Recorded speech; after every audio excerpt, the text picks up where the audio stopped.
누가복음의 첫 번 1장에는 두 탄생에 대한 기사가 나옵니다. 첫 번째 탄생은 세례요한의 탄생이 말하였습니다.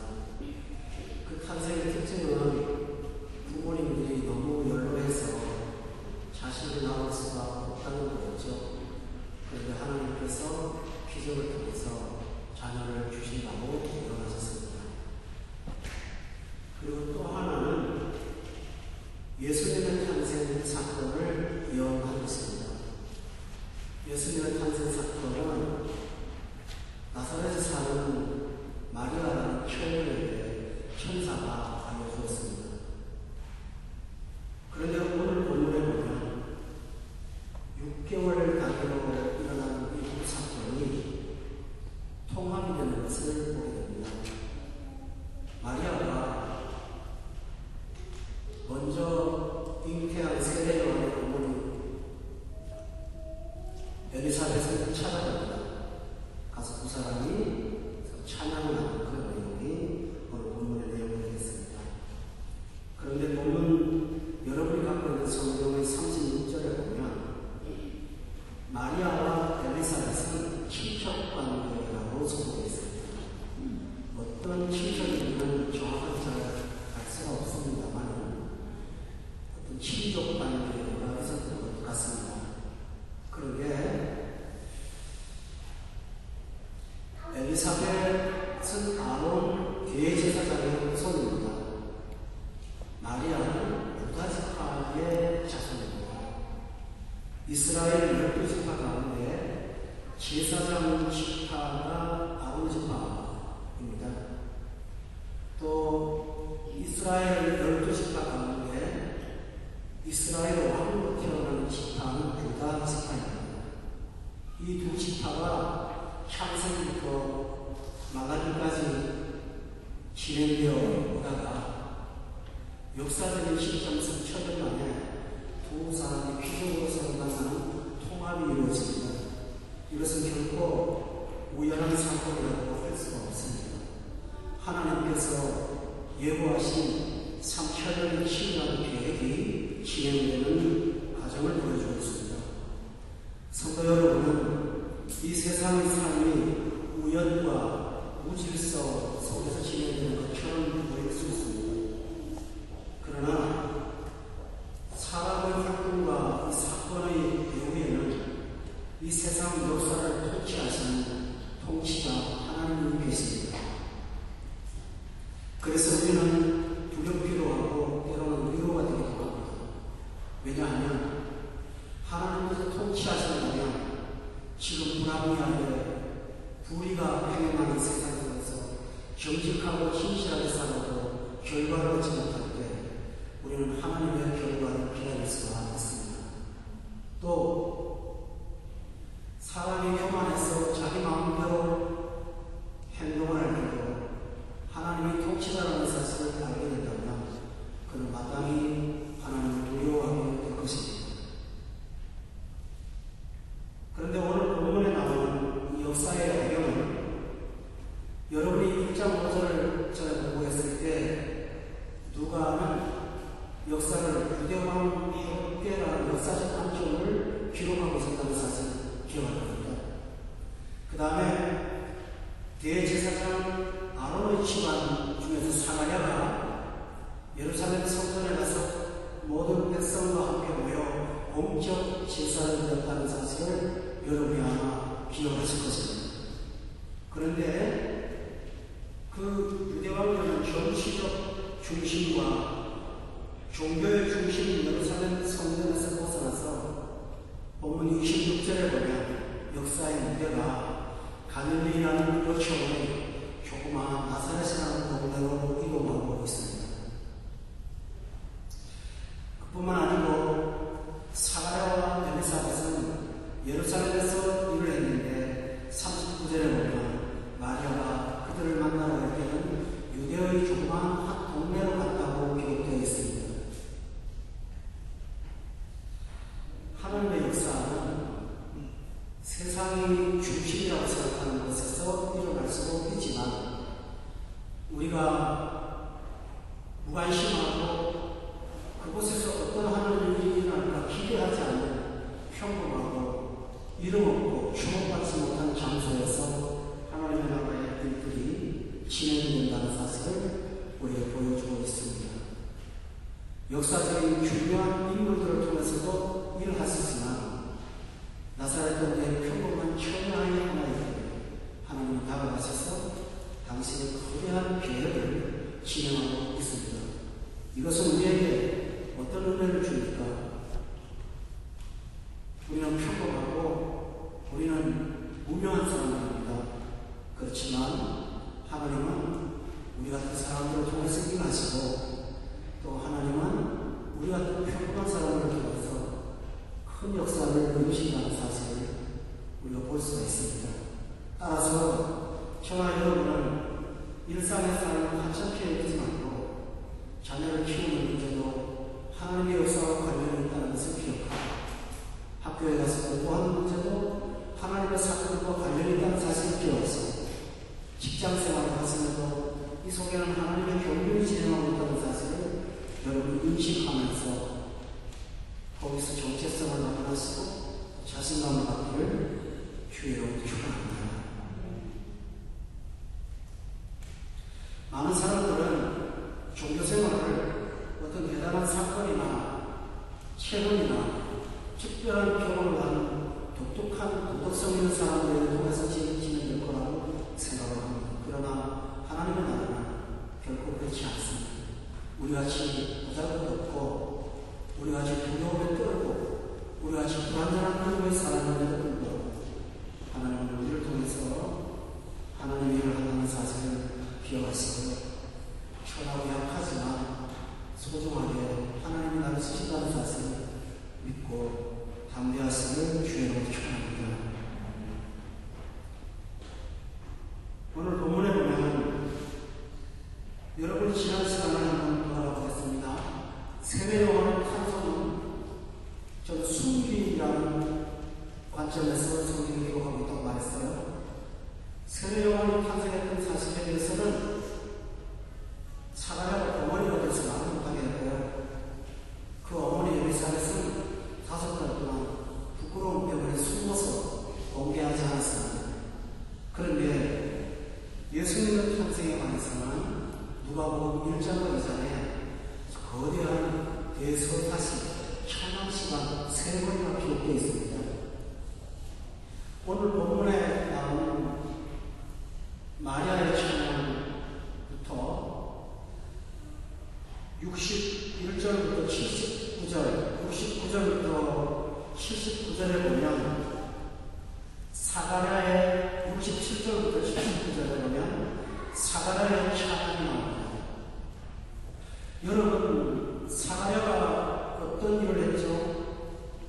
세례요한의 아버지로서 버머리였었지 않습니까?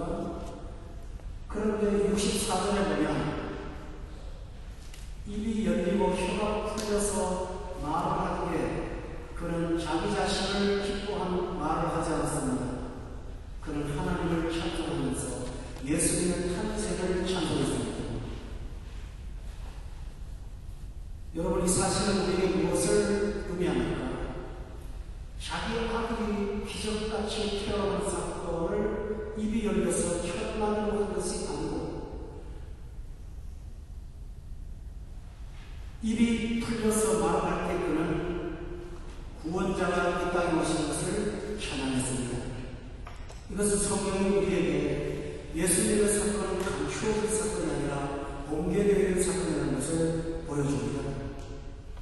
그뿐만 아니라 세 번째로는 2장 28절부터 32절을 보시면 시므온이라는 특별한 어떤 사람이 일생 동안 하나님의 어떤 지식을 받고 메시아이신 예수 그리스도가 탄생할 거라는 것을 기다렸습니다. 그리고 28절에 보면 아기를 안고 그도 역시 하나님을 찬송했다고 되어 있습니다. 성도 여러분, 이 사실은 의미심장한 것을 보여줍니다. 세례요한의 탄생에 대해서는 기적적인 사건임에도 불구하고 감추신 하나님께서 예수님의 탄생은 마리아의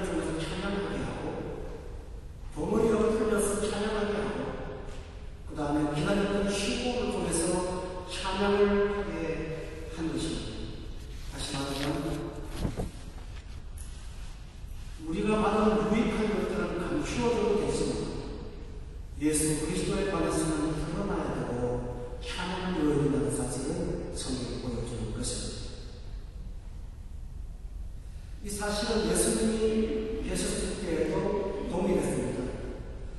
예수님께서 이 땅에 계실 때 많은 일들을 행하셨습니다. 기적도 행하시고 말씀도 전하시고 여러 가지 일들을 많이 하셨습니다. 그러나 예수님께서는 딱 한 가지 사건을 제외하고 대부분의 삶의 과정을 하셨던 행동들이 감추어지기를 원하셨습니다.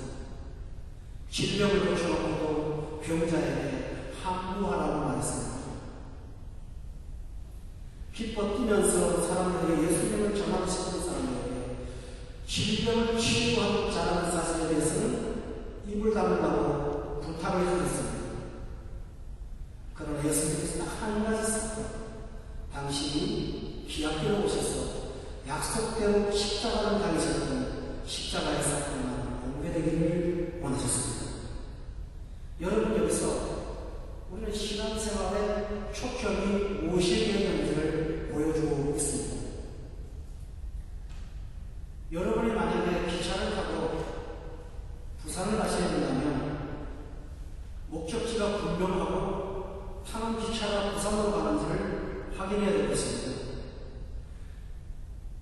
만약에 비행기를 타고 런던을 가신다면 몇 번 게이트를 찾아야 되고, 그리고 내가 타는 비행기가 어디서 출발하는지를 비행기 티켓을 통해서 확인할 것입니다. 신앙생활도 마찬가지입니다. 신앙생활에는 여러 가지 요소들도 있고 유익도 있습니다. 그런데 신앙생활에서 우리가 반드시 봐야 될 목적이 있다면, 대상이 있다면 그것은 오직 예수 그리스도입니다. 교회 생활을 하시다 보면 교회가 어떤지를 대화도 합니다. 교회 안에 일어나는 어떤 사건, 어떤 목사님의 소품, 그리고 요새 교회에서 하는 활동, 누가 경험한 체험, 제자 훈련이나 사회 훈련 등의 프로그램, 그리고 성도들끼리 모여서 하는 대화, 이 많은 대화 가운데 저는 안타깝게 느끼는 것 하나 있습니다. 다 대화가 풍성한데 예수가 빠져있어요. 예수님 이야기를 거의 하지 않습니다. 우리의 대화 가운데 어느 집사님이 어떻게 나서나 예수님의 어떤 분인가에 대한 진지한 대화가 하는 것을 저는 잘 보지 못했습니다. 성경을 공부하는 공부안에서도 동일한 현상이 있습니다. 내 가정의 아픔이나 문제들은 충분히 이야기를 합니다. 타인에게 잘못한 얘기를 회개도 많이 합니다. 내 마음에 평안을 얻다는 얘기도 많이 합니다. 그러나 정작 그 자리에서 오고 가야 될 예수님은 존경을 감추고 있습니다. 그래서 항상 형제는 오늘날의 기독교를 이끌어서 예수 빠진 교회라고 표현했습니다. 저는 여러분에게 물어보겠습니다. 신앙생활 하시면서 교회를 나름대로 다녔습니다. 그런데 여러분에게 예수님이 계십니까? 아니면 예수님이 빠져 있습니까?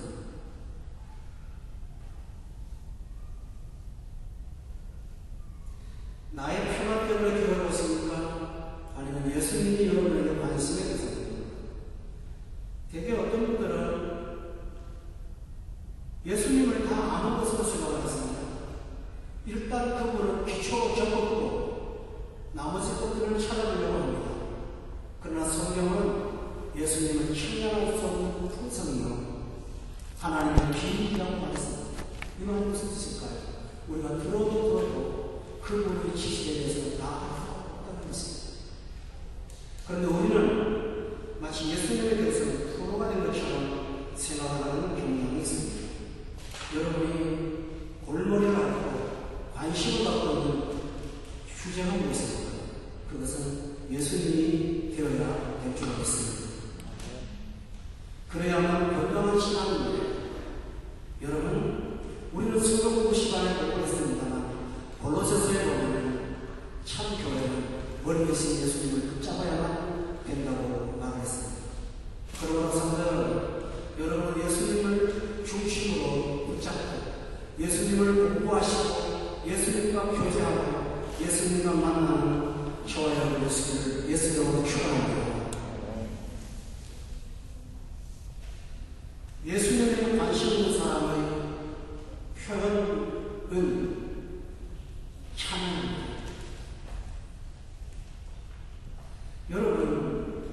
땅에서 하는 모든 일들이 이 땅이 끝나고 하늘나라에 가면 다 끝납니다.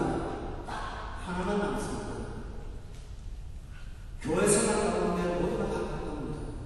여러분 간단히 설교하는 거 천국 가면 하지 않습니다. 할 필요가 없습니다. 완전한 나라입니다. 천국에 가서 특별한 다른 일을 하지 않습니다. 그런데 천국 가서 하는 일이 있습니다. 요한계시록에 보면 천국에 올라가는 거룩한 세마포 세운 성도들은 꼭 한 가지가 합니다. 멸류관을 벗어서 주님 앞에 드리면서 찬양을 합니다. 이 땅에서 마지막까지 살다가 하늘나라에 올라가서 우리가 예배의 모든 요소 가운데 지금 이 땅의 예배는 말씀의 최우선입니다. 분명합니다. 그러나 하나님 나라에 가면 여러분 찬양하게 될 것입니다. 왜 그럴까요?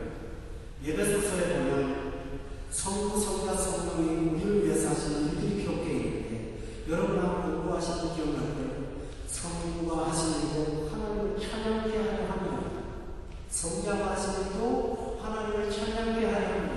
성령이 하시는 일도 하나님을 찬양케 하려 하라고 기록되어 있습니다. 그러면 성도여러분, 진정 예수님을 아신다면 여러분의 입술에 토론이나 원망이 아니라 하나님을 찬양하는 사람이 될 줄로 저는 믿습니다. 그런데 누가 찬양을 할 수가 있을까요?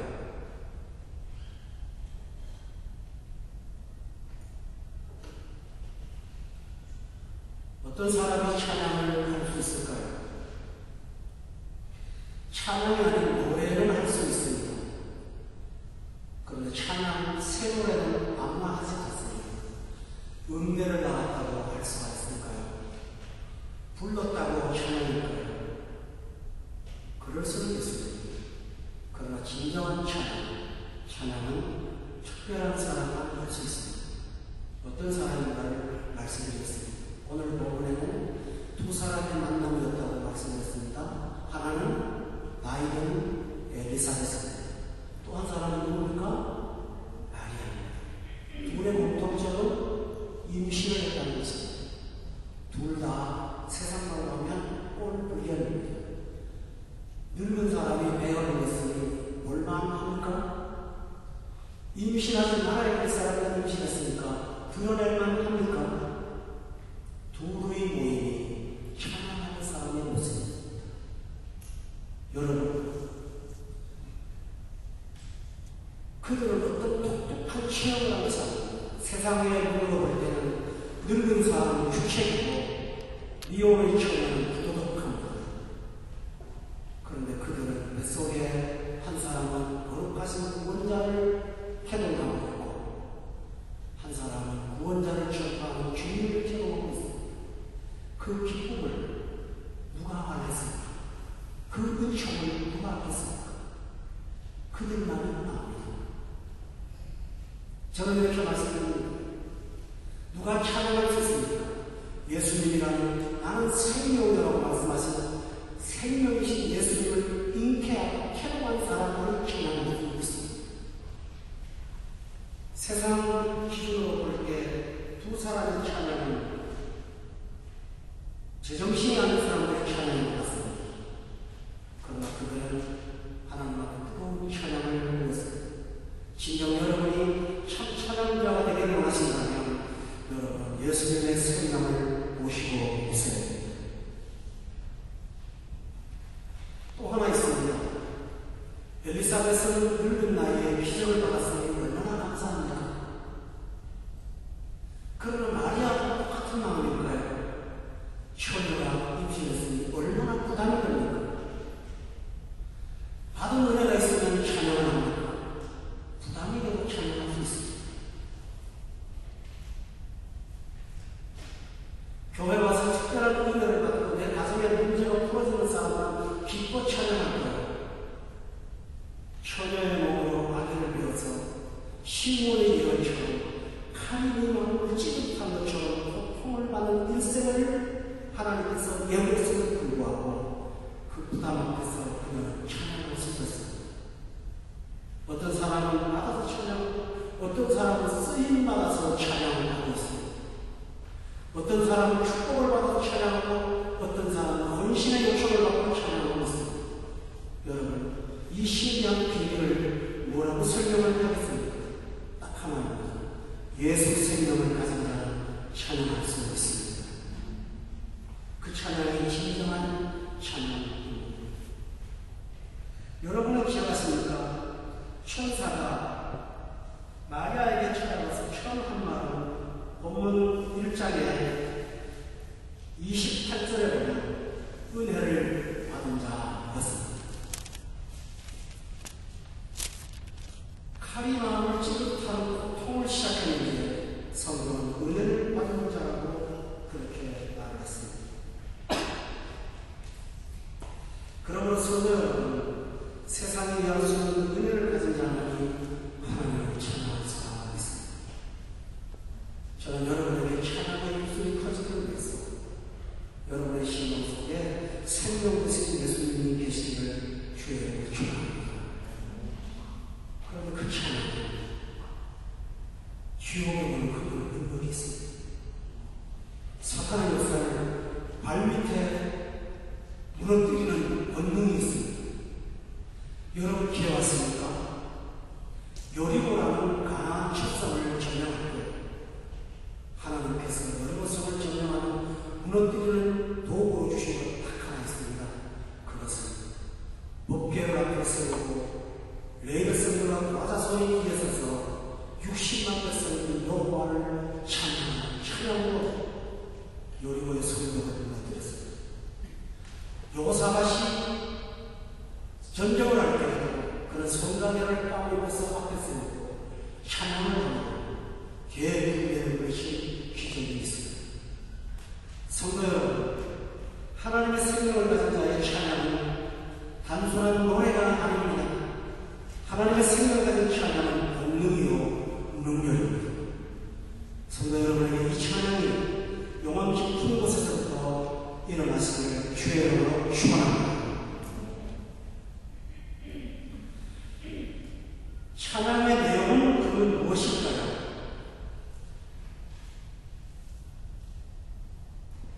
첫째로 본문 48절을 여러분이 보십시오. 거기 보면 마리아가 그의 여종의 비천함을 돌보셨습니다 하면서 찬양했습니다. 성도 여러분, 찬양하는 사람에게 있는 첫 번째 은혜가 무엇입니까? 나는 귀천한 자에게 나를 구원해 주셨습니다 하는 것이 찬양입니다. 찬송가에 보면 나 같은 죄인 삼으신 주 은혜 놀라워 잃었던 생명 찾았고 방명을 얻었는데 기억하십니까? 나 같은 죄인 삼으신 주 은혜 나 주를 너희 떠났다 이제 옵니다. 나 죄의 그냥 매매려 고달파 이제 옵니다. 인내하신 구세주여 빈손 들고 앞에 가 십자가를 붙듭니다. 어떤 사람이 진짜 찬양을 합니까? 자신의 비천함을 하는 사람은 찬양할 수 있습니다. 그리고 그 비천함 때문에 구원받다는 사실을 깨닫는 사람이 찬양할 수가 있습니다. 성경은 이렇게 말합니다. 스스로 지혜 있다 어리석은 사람이 우리의 과거 모습이라고 했습니다. 성경은 이렇게 말합니다. 섰다고 하는 자는 넘어질까 조심하라고 했습니다. 가슴 아픈 얘기를 하나 할까요? 기독교 역사는 신교만 2000년이 됩니다. 그동안 수많은 거수들과 영적인 거인들과 학자들과 수많은 단체들이 지나갔습니다. 그런데 2000년의 연구 결과 여러분의 생각하라고 물어 돌리시겠습니까? 우리는 그런 일을 가끔 합니다. 성도 여러분, 여러분이 지성이고 똑똑하신 것은 아닙니다. 그러나 그것은 상대적인 똑똑함일 수도 있습니다. 그러나 우리는 하나님 앞에서는 자신의 어리석음만 자랑해야 할 필요가 있습니다. 마리아는 나는 귀천합니다 하나님 앞에 부끄러워해서 돌보셨습니다. 따라 비천함을 돌아오셨습니다. 하나님께 드리는 찬양은 나 같은 사람을 높여주신 것에 대하여 감사한 찬양입니다. 구원을 찬양하겠습니다. 두 번째로 48절에 보면 이제 구원은 참 중요한 겁니다. 그러나 지금부터는 구원을 받을 이후부터는 나는 복이 있다 일컬음을 받으리로다. 이것이 구원입니다. 지나온 세월을 돌아보면 나는 휴원같이 굵은 죄고 지렁같이 굵은 죄인이었지만 그러나 은혜를 받고 구원을 발견한다면 만세에 나는 복이 있다 일컬음 받는 사람이 될 거라는 자신만만함이 있었습니다. 성도 여러분, 이것이 바로 구원입니다. 이해가 되시겠습니까? 이 사실을 깨닫는 자가 찬양할 수 있습니다. 구원의 가치를 아는 사람이 진정한 찬양할 수가 있습니다. 저희 집안에 저희 외할머님이 예수님을 영접하셨습니다. 그래서 교회를 처음 나가셨습니다. 처음 나갔으니까 양반성 안에서 핍박이 많았습니다. 제사를 오시지 않으니까 그에 인해서 조상들에게 핍박을 받았습니다. 온 가족이 그분을 이해할 수 없어서 정신병이 돌았나 판단할 정도로 고통을 많이 겪었습니다. 예수님을 영접한 이후에 불신의 가족들에게 핍박을 남겨서 받았어 평생을 고통스럽게 살다가 돌아가셨습니다. 그러나 그분이 돌아가신 장례식날 45인승 버스 2대에 후손들이 모두 앉아서 그 시신을 모시고 찬양하면서 간다는 사실을 거기는 목사와 장로만 해도 10손가락이 넘는 만큼 있었습니다. 그분들이 모여서 하는 말을 그 할머니가 보고 있었다는 말이죠. 그 할머니가 믿음의 조상이었다고 자랑했습니다. 여러분, 처음 예수님을 때 그분을 핍박받았습니다. 그러나 그 한 분으로 가문 전체가 예수님을 영접했습니다. 가문 전체가 헌신자가 되었으니까 이것이 얼마나 큰 복입니까? 이것이 구원의 복입니다. 여러분에게 주신 구원의 은총을 조금이라도 아신다면 찬송하지 않을 수가 없습니다. 그래서 48절을 다시 보십시오. 마리아가 뭐라고 합니까? 봐라 그래서 한번 보라는 거예요. 보라는 거예요. 당신들이 나를 주목해봐라. 내가 얼마나 큰 구원을 누리고 있는지를 내일이 한번 봐라 라고 말을 했습니다. 이런 사람이 찬양할 수 있습니다. 그러나 여러분이 꼭 기억하시는 분이 있습니다. 이 모든 일은 내 능력에서 온 것이 아닙니다. 49절에 보니까 능하시니까 큰 일을 내게 행하셔서 그것이 큰 일이다. 이렇게 말하고 있습니다. 49절을 다 같이 한번 읽어볼까요? 시작. 능하시니까 큰 일을 내게 행하셨으니 그 이름이 거룩하시다. 구원은 능하시니까 큰 일을 내게 행하셔서 이런 일이 일어났다고 고백합니다. 다시 말하면 구원은 하나님의 구속이라는 것을 찬양하고 있습니다. 정리하죠. 구원은 과거의 비천함을 해방하는 것입니다. 구원은 이제부터 구원은 복 있는 삶입니다. 구원은 죽는 자의 능력으로 찾아갈 것입니다. 그래서 그는 찬양했습니다. 그러나 성도 여러분, 마리아는 그것으로 찬양을 끊이지 않았습니다. 그는 50절부터 55절까지 진행하고 있습니다. 여기서 중요한 사실을 말씀드리겠습니다. 지금까지 나온 48절의 찬양은 49절의 찬양은 49절에 보니까 내게 행하신 구원입니다. 하나님과 나와의 사이에서 1대1로 다가오는 구원입니다. 그런데 구원은 개인적인 복으로 끝나지 않습니다. 마리아는 50절부터 세상이 받는 복에 대해서 말하고 있습니다. 많은 분들이 신앙생활을 하면서 내게 주어지는 것이 무엇인가에 관심이 많습니다. 그러나 진정 구원은 여러분만 깨닫는 것이 아니라 세상을 변화시키는 것이 구원의 크기입니다. 내 집에 일어난 기도의 응답 때문에 감사한 것도 있지만 이 구원이 두바이 땅 전역에 퍼지는 것에 대해서 이 찬양은 감사하고 있습니다. 무엇을 찬양하고 있습니까? 구원은 매우 구체적입니다. 어떤 종교적인 용어를 쓰지 않았습니다. 여러분 보십시오. 52절에 보면 비천한 자는 높이를 위해 구원입니다. 53절에 보면 줄이는 자가 좋은 것으로 배불러지는 것이 구원입니다. 여기서 비천이라는 말은 머리가 좀 똑똑하지 못한 사람을 가르쳐 쓰는 말이기도 하고 판단이 빠르지 못해서 다른 사람보다 좀 능력이 떨어지는 사람인데도 말이기도 하고 좀 무능한 사람, 사회적 적응도가 좀 떨어지는 사람, 공부를 해도 좀 우등생이 되지 못하는 그런 경우, 가문이 별로 좋지 않은 사람, 이런 경우를 총칭해서 비천하다라고 합니다. 그런데 구원은 비천한 자가 높임을 받고 권세 있는 자는 내려치심을 받는다고 했습니다. 다시 말하면 은혜의 시대가 열린 것입니다. 줄이는 자는 좋은 것으로 배불리신다고 했습니다. 성도 여러분, 너무 신비가 많습니다. 구원 안에 들어오면, 은혜 안에 들어오면 너무 신비가 많습니다. 그 신비가 뭔지 아세요? 내 삶이 결국 은혜로 지어졌다는 사실이 신비입니다. 왜 저렇게 말하지 않을까? 나는 그 수준이 안 되는 수준 이상의 복을 누리게 하셨습니다. 나는 노력한 것이 없는데 수고하지 않은 것을 얻을 때가 너무 많습니다.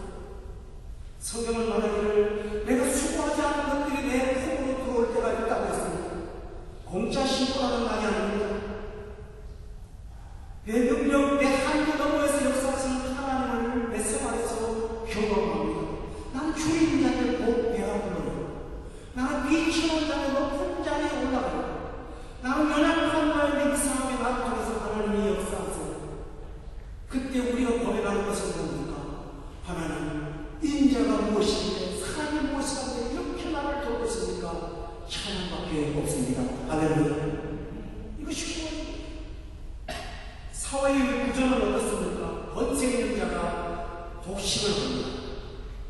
머리 좋은 사람들이 땅 짚고 헤엄치처럼 머리 나쁜 사람들을 이용해서 착복을 하고 착취해서 부를 축적합니다. 기득권을 가진 자들이 기득권을 이어나갑니다. 가진 자들의 기득권을 보호하기 위해서 정치권도 움직이면서 동조합니다.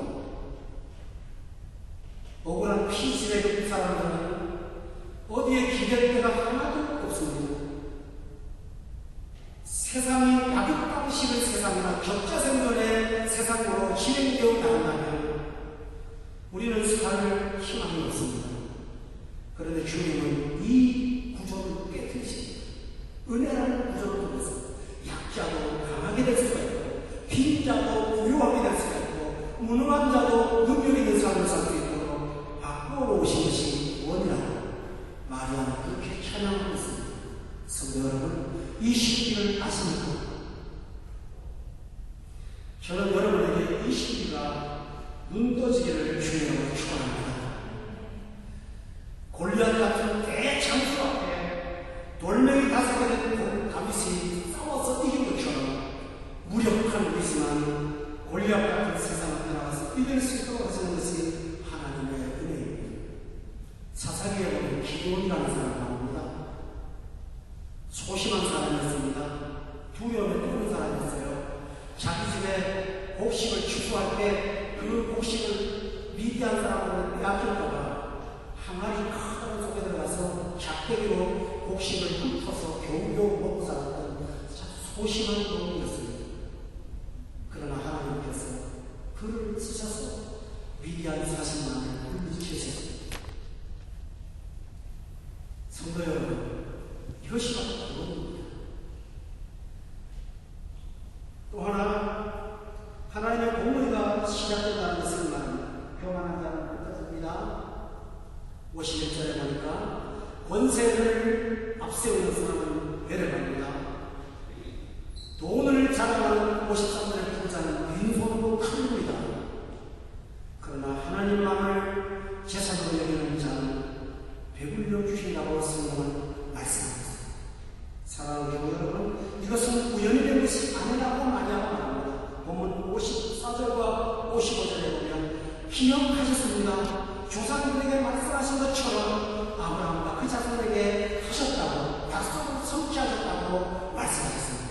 성도 여러분, 누가복음 1장에서 제 서두에 여러분 기억하십니까? 누가는 사실을 말했습니다. 그 사실은 무슨 사실입니까? 이루어진 사실이라고 하지 않았습니까? 구원을 약속했고 이루어진 것입니다. 이것을 마리아가 찬양했습니다. 후세 학자들이 마리아의 나이를 유추했습니다. 마리아가 한 15살 정도 된다고요.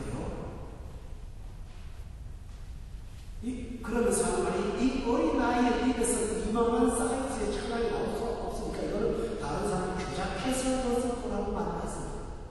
그런데 그 사람들이 무지한 사람들입니다. 오늘 55절은 여러분 사무엘상에 나오는 한나의 기도입니다. 한나가 사무엘을 돕고 나서 하나님 앞에 너무 감사해서 불렀던 찬양입니다. 마리아는 하나에 가서 하나님 말씀을 공부했습니다. 그 한나 할머니의 찬양이 자기와 연관성이 있다고 생각하지 않았습니다. 그러나 예수님을 가슴에 모시고 보니까 그 찬양이 자기에게 성취되었다는 사실을 깨달은 것입니다. 그래서 그는 사무엘상의 한나 주상, 한나 할머니의 찬양을 그가 똑같이 따라 부르고 있습니다. 다시 말하면 우리 조상들에게 말씀하신 똑같은 역사가 구원에 일어난 것입니다. 그렇다면 여러분이 성경 말씀에 있는 아직도 경험해보지 못한 놀라운 신들과 찬양과 기적들은 바로 여러분의 것으로 앞으로 계속 나오게 될 줄 믿습니다. 이것이 나는 영광을 경험하지 못했다면 그런 기다리는 복이 아니겠습니까? 그러므로 성도 여러분, 오늘의 고난을 잠깐만의 영광과 비교하시면서 이길 수가 있다는 사실을 믿기 바랍니다. 이것이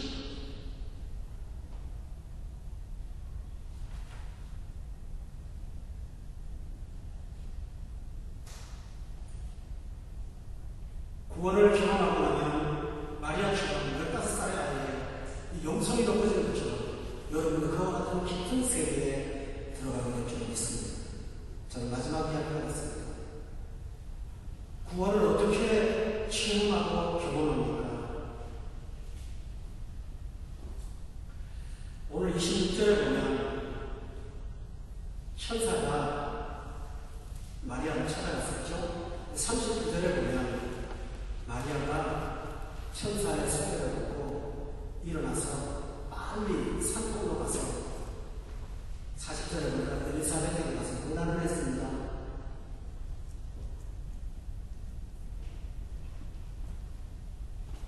그런데 56절에 보니까 그 기간이 석 달이었다고 기록되어 있습니다. 여러분, 저 주머니에 있었습니다.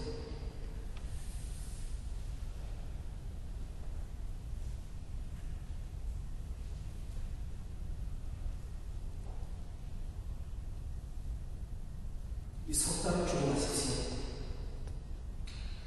마리아는 순전한 사람이고 천사의 직접 보증을 받았습니다. 그러나 그 은혜를 깨닫고 유지하기 위해서 하나님은 그 신령한 마리아를 먼저 은혜를 체험한 엘리사벳에게 보내서 은혜를 받았습니다.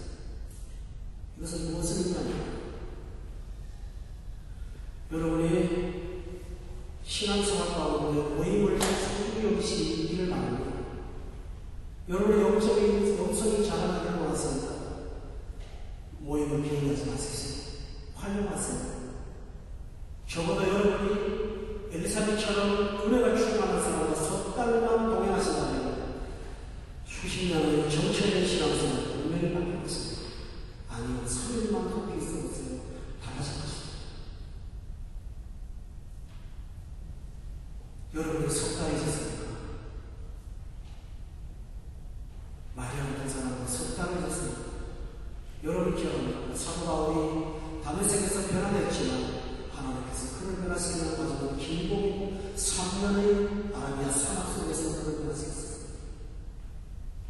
우리는 신앙생활은 가벼이 보는 경향이 있습니다. 그러나 저는 여러분이 마리아 같은 찬양의 은사가 있고 찬양의 기쁨을 누리시길 바랍니다. 그러나 여러분이 할 일은 이 석달을 투자하는 것입니다. 그리할 때 여러분의 입술에서 영광의 찬양이 퍼져나올 줄 믿습니다. 저는 마지막 이야기를 하나 하겠습니다. 이해하고 다 머리로 수용하고 그렇게 찬양이 나올까요? 신기한 일이 하나 있습니다. 여러분 두 사람이 만났습니까? 아닙니다. 네 사람이 만난 거예요. 두 사람은 누구는 태합니다. 근데요, 임산부들끼리만 교제한다닙니다. 애기들도 교제했습니다. 이 신기한 겁니다. 41절에 보면 아이가 복중에서 뛰고 왔어요. 마리아의 고난을 들으면서 아이가 복중에 뛰어보니까 42절에 내 태중의 43절에 보세요. 내 주의 어머니가 내게 나오는 그걸 기대입니까? 44절에 당신이 오라는 소리가 내 귀에 들리게 내 아이가 복중에서 그 소리 듣고 기쁨으로 뛰놀고 있다고 했습니다. 성도는 이것이 기독교의 놀라운 신비입니다. 성경 66번은 온전히 다 찬양하는 것입니까? 그렇지 않아요. 누가 찬양합니까? 마리아처럼 나는 순종하고 천사가 가라면 빨리 가고 순종했던 자예요. 하나님께서 이 놀라운 은총을 주시고 뱃속의 의식이 없는 지각이 없는 아이로 찬양하는 것을 여러분 보시길 바랍니다. 성도 여러분, 마지막 얘기를 이렇게 하고 마치겠습니다. 마리아처럼 사시기를 바랍니다. 그리하면